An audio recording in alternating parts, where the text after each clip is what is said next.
A woman in a torn wedding dress speaks directly to the viewer with calm certainty and a terrifying edge. She explains her rules about loyalty and betrayal, and how she hunts for what she believes is hiding behind ordinary smiles. As the night deepens, she moves through abandoned places, chapels, hospitals, and empty streets, pulling others into her orbit, testing them, and shaping fear into a plan that feels bigger than one person. The closer she gets to the final step, the more you realize she isn't just angry. She's organized, relentless, and convinced she is right. Chapter 1. The dress I never took off. You're here. Good. Stay with me. People always click away when they feel exposed. They pretend it's boredom, but it's fear. And fear is honest.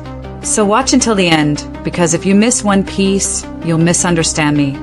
And that mistake is the one thing I never forgive. Look at me. Not the dress.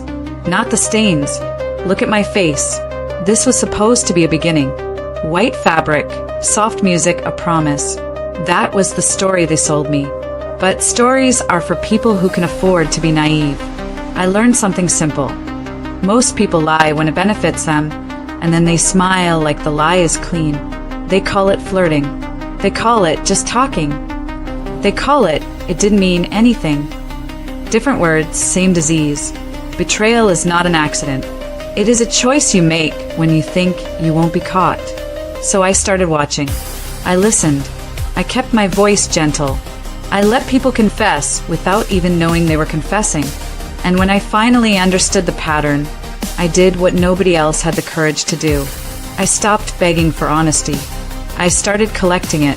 Chapter 2. My rules are simple. I'm not chaotic. Don't insult me with that word.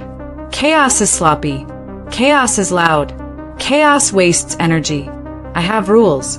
Rule 1. If you can betray someone who trusts you, you will betray anyone. That means you are unsafe. Not maybe. Not one day. Already. Rule 2. If you hide what you want, you will hurt people to get it. Quietly. Slowly. With excuses. You will call it miscommunication while you drain someone dry. Rule 3. If you swear loyalty out loud, but you live like you owe nobody anything, then you don't deserve mercy. You deserve consequences you can't talk your way out of. People hear consequences and think I mean a lecture, a breakup, a public message, a canceled plan. No, I mean the moment you realize your body is not in control anymore. I mean the moment your voice turns useless. And I mean the silence afterward when the world keeps spinning like you were never important at all. That's the truth underneath every pretty promise. Nobody is coming to save you. That's why I saved myself. Chapter 3. The city is full of masks. At night, the city shows its real face. Windows glow like little stages. People perform kindness, perform love, perform loyalty. They post their smiles. They send their hearts. They swear they are different. And then they step into the dark and become what they always were. I walk where the lights flicker, where the air smells like old rain and metal, where footsteps speed up when someone hears mine. I don't chase everyone. I don't need to.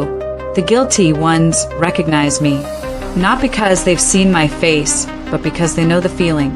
That cold pinch in the stomach, that sudden need to explain themselves, that urge to turn the conversation into a joke. They carry their fear like a second spine. Sometimes I bring help, not because I need protection, because I like witnesses. I like someone standing close enough to see that I never hesitate. A person who understands that this isn't about rage.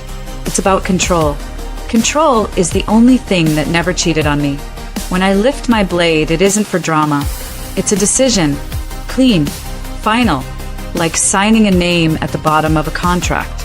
And the city, with all its noise, goes quiet in its own way. Because deep down, everyone knows there are bills you can't pay with apologies. Chapter 4. Mercy is a myth people sell. Mercy is just a story weak people tell to make themselves feel safe. They want to believe the world is fair, They want to believe if they cry the right way, if they say the right words, if they promise to change, then the knife will stop. But mercy is not a law of nature. Nature doesn't care if you're sorry. Fire doesn't pause because you learned your lesson. Water doesn't hold you up because you meant well. So why should I? I've heard every excuse. I've heard people blame their childhood, their stress, their loneliness. I've heard them say they didn't know what they were doing while they did it again and again. They call it mistakes. I call it practice. And practice makes you good at being cruel. I don't need to scream. I don't need to prove anything. The moment you realize I'm not moved by your fear, you understand the difference between someone who threatens and someone who acts. Here's what really scares people, not pain, certainty. When you stand in front of someone who is certain, your words stop working. Your charm stops working. Your history stops working. All that's left is time running out, and I am very patient. Chapter 5. The vow that comes after the kiss. I used to think vows were romantic. Now I know vows are weapons. They are lines you draw. They are doors you lock. They are the point where you stop being available for other people's excuses. My vow is not about love. Love is too easy to fake. My vow is about truth. I will keep walking into the places people hide the worst parts of themselves. I will keep listening for the cracks in their stories. I will keep watching for the moment their mask slips, the moment they show what they really are. And when they do, I won't argue. I won't beg. I won't heal. I will decide, because the world is full of predators who learn to smile. And if you don't believe that, it only means you've been lucky, or protected, or useful. But luck runs out. Protection breaks.